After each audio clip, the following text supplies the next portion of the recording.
Good afternoon, YouTube. It's a gloomy day out here on the farm.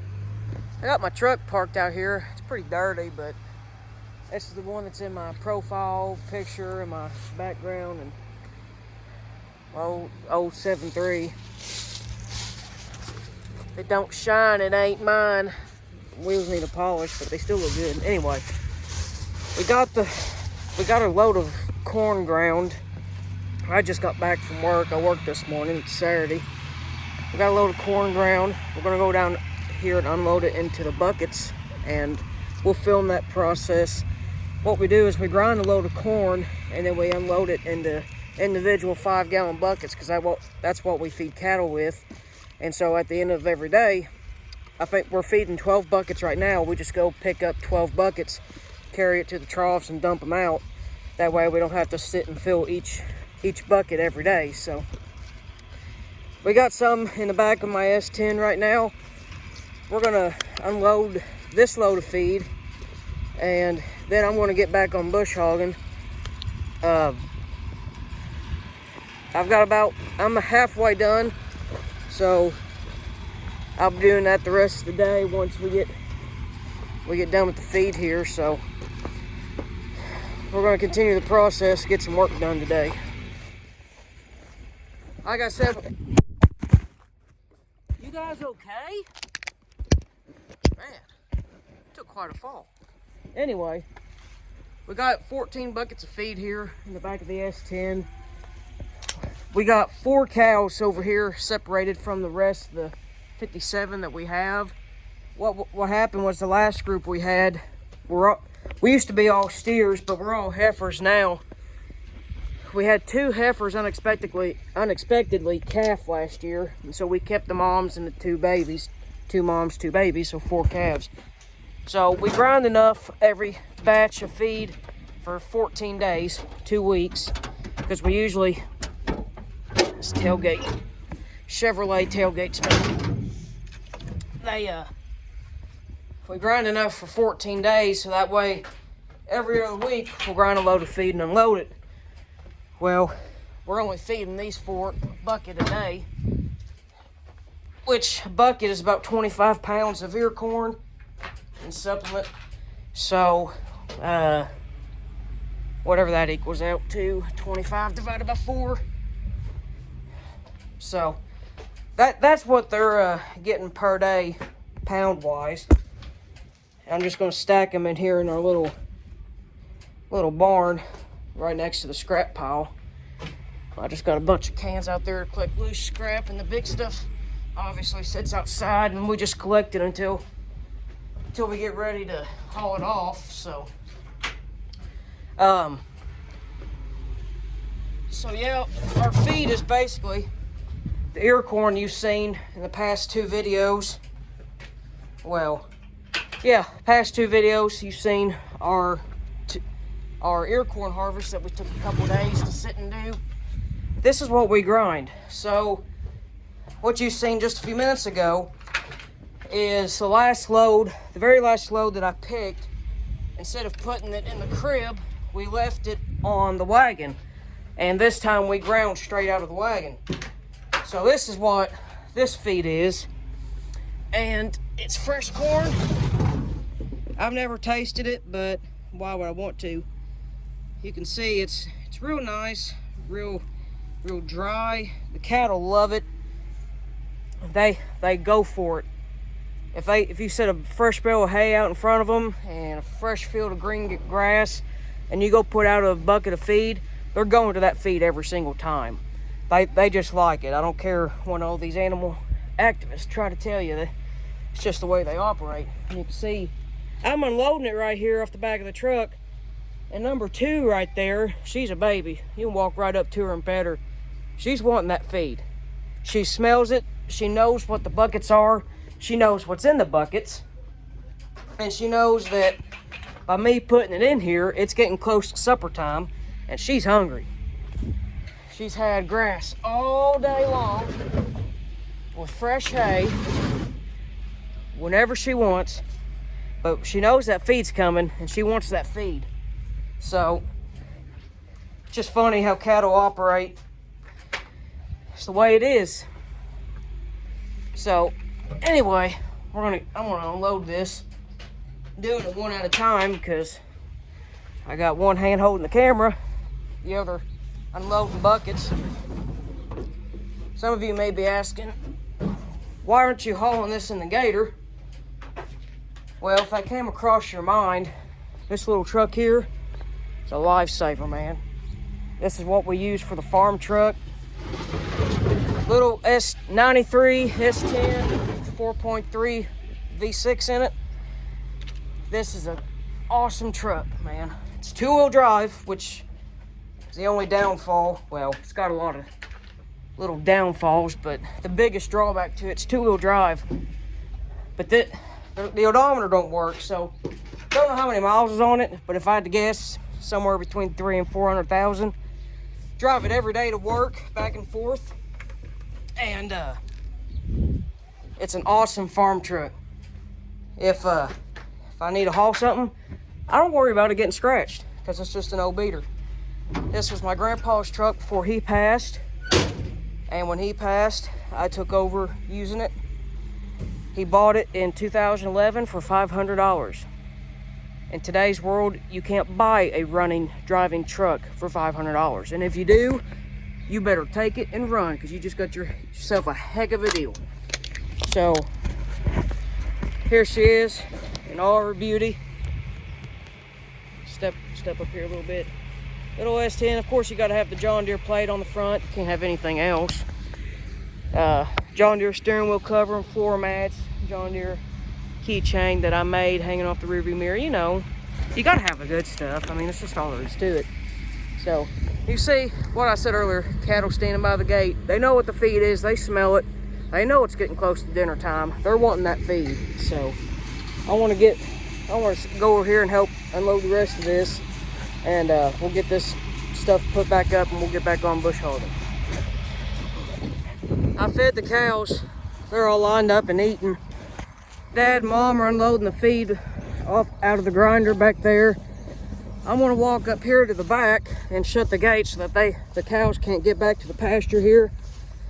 They're calling for rain at 5 o'clock to start, and it's 2 p.m. now, which means by the time we get done here, I'll have 2.5 hours maybe to mow as much stalks as I can.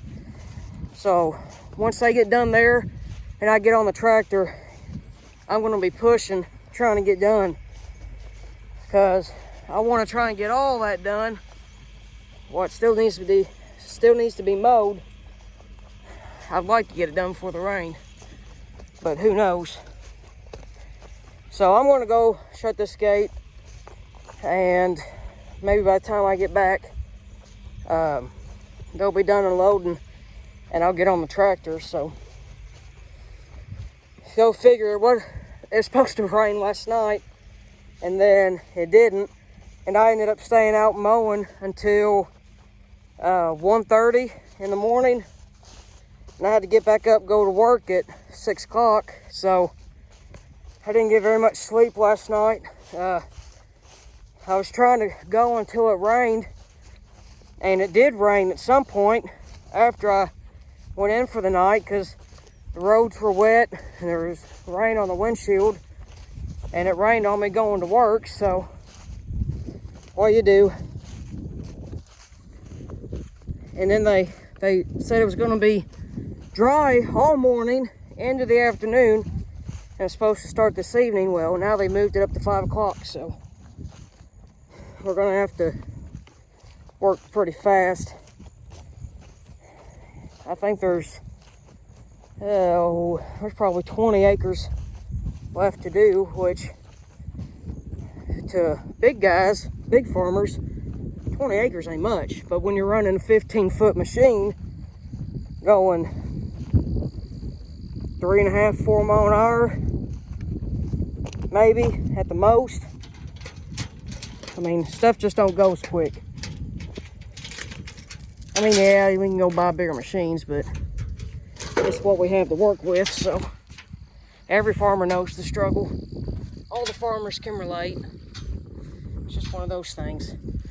I'm gonna sit this down because if I don't, then this gate here likes to shock me because the way this electric fence wire is ran, if you just let the chain fly freely, it likes to come in contact with the electric wire and it shocks you. Ask me how I know. I've done it before.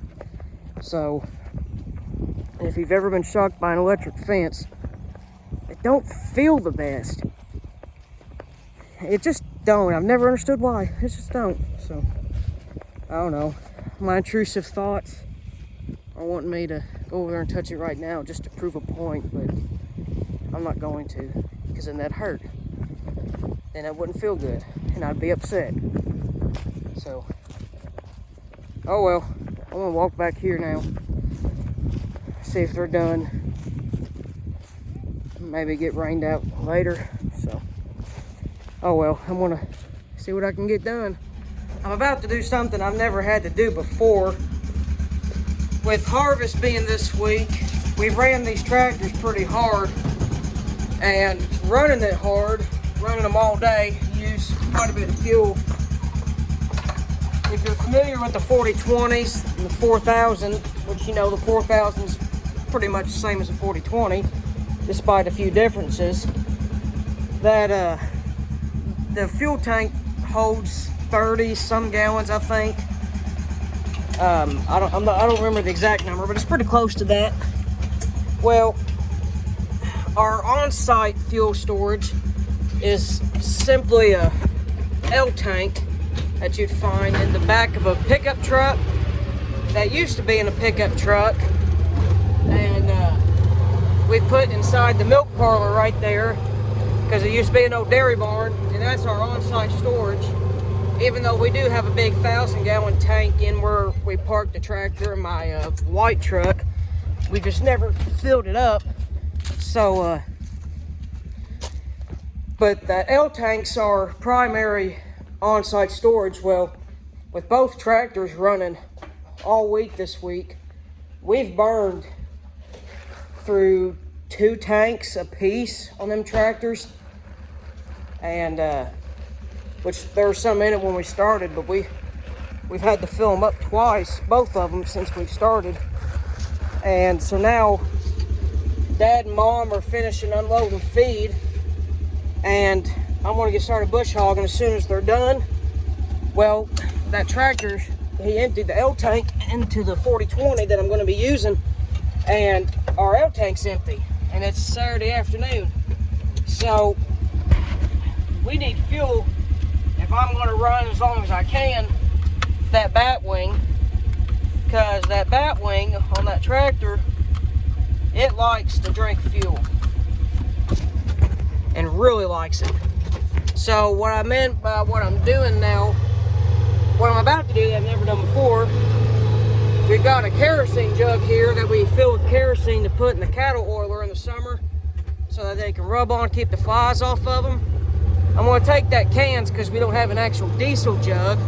I'm going to take that kerosene jug, I'm going to go to town, and I'm going to fill it up with diesel so I can bring back and dump it to the tractor. It's going to be on-road diesel, and that thing's always seen off-road, but we're pressed for time. We're trying to hammer acres in for the rain, and we need fuel, and we won't have enough fuel to get it all done. So I'm going to go get some so we can keep on running as hard as we can. I'm finally back here, getting ready to start bush hogging.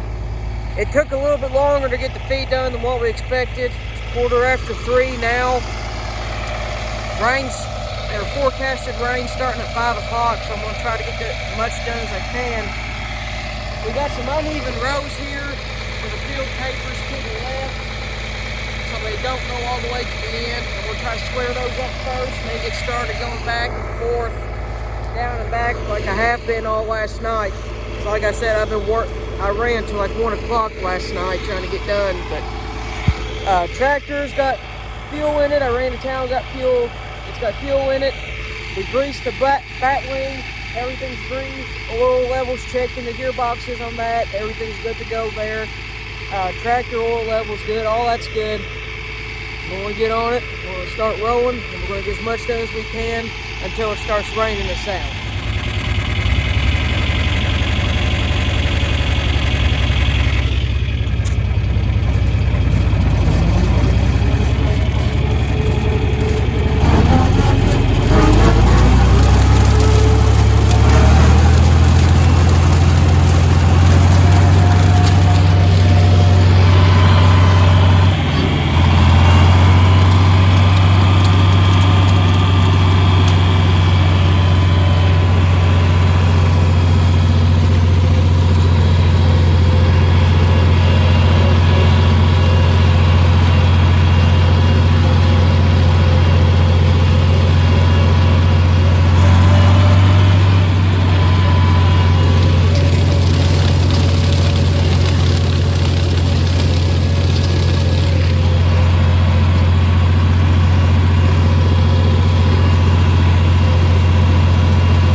get back out here, so it may be just a miss right now. I'm gonna keep on going until it really pulls me out.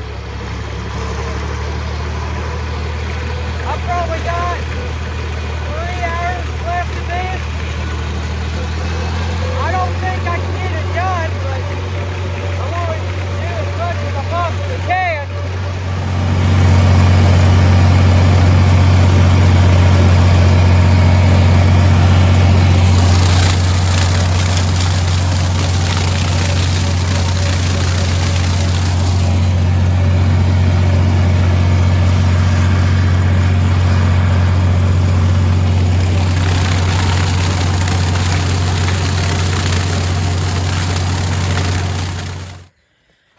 Good morning, YouTube. It's a fine Sunday morning here out on the old farm. We didn't go to church this morning because, frankly, we just overslept.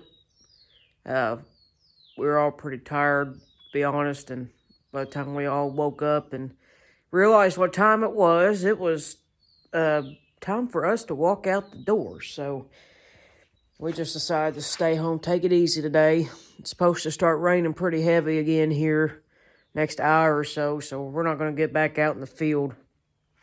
I was bush hogging yesterday, Saturday afternoon, and I was trying to beat the rain, and I was out there, I was getting it done, and the rain started. It started off just a little mist, then it slowly picked up.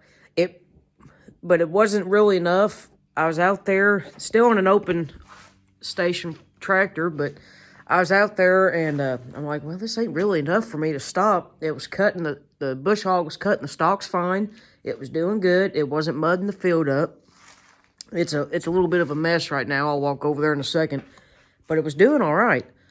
So I'm like, well, I can tough this out. This ain't no big deal. So I continued going. It poured a little bit heavier for a few minutes after that, but it lightened up, and when it was doing that, instead of me quitting, I was on the other end of the field, and if I was going to make my way back down, I was going to make another pass. So by the time I did, it already lightened up. So I just kept on going, and then it misted and sprinkled and had a really light rain the entire time, and then it just started really picking up, and it got to a pretty heavy downpour. So by that point, I was like, yeah, I'm going to call it quits. And I've probably got 2.5, 3 hours left of bush hogging for the year, and I'll be done.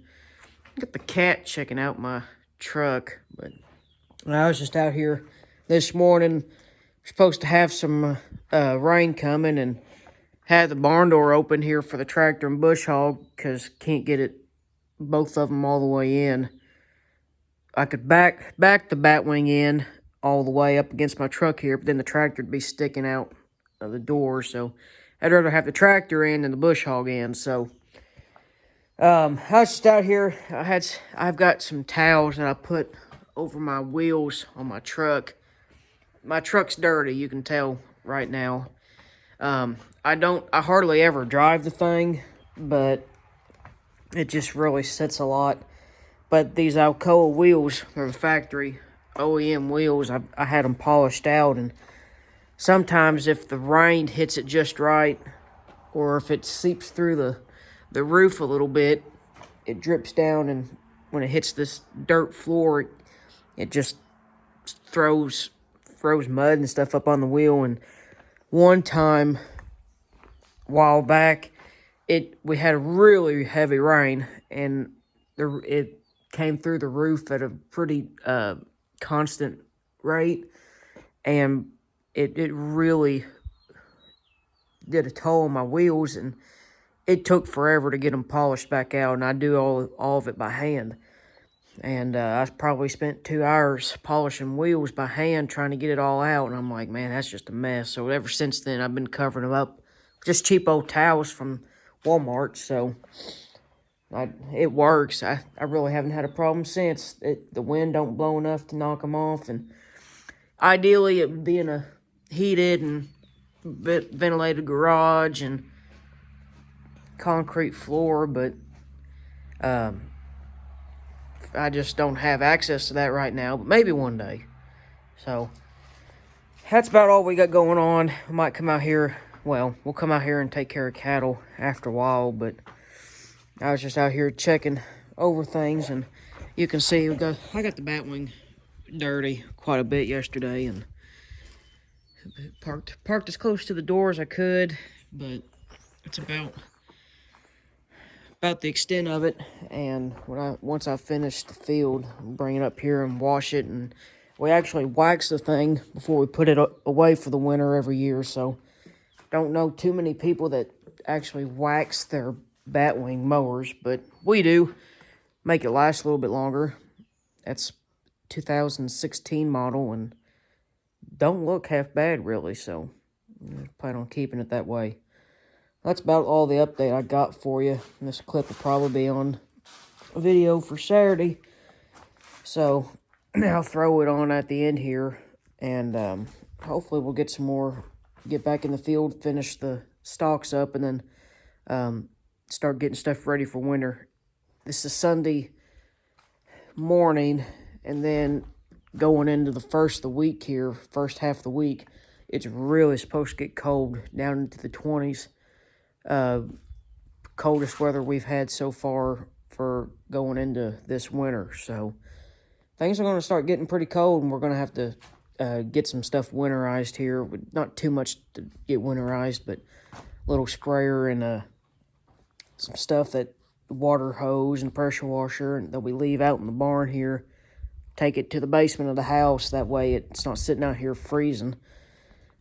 So just some little things like that. Get stuff ready for cattle, because, you know, they're out here in the weather all the time, and they got access to a barn, but it's good to make sure they have plenty to eat, plenty to drink, and access to get up to the barn, so that way if the wind starts blowing and they want to get out of it, they can. So that's about all we got going on. I'm going to go back in and take care of some stuff inside. It's really just been a lazy day today. There ain't nothing wrong with one of them every now and then, so about all I got for you. You guys take care and have a great weekend, and I'll see you very shortly.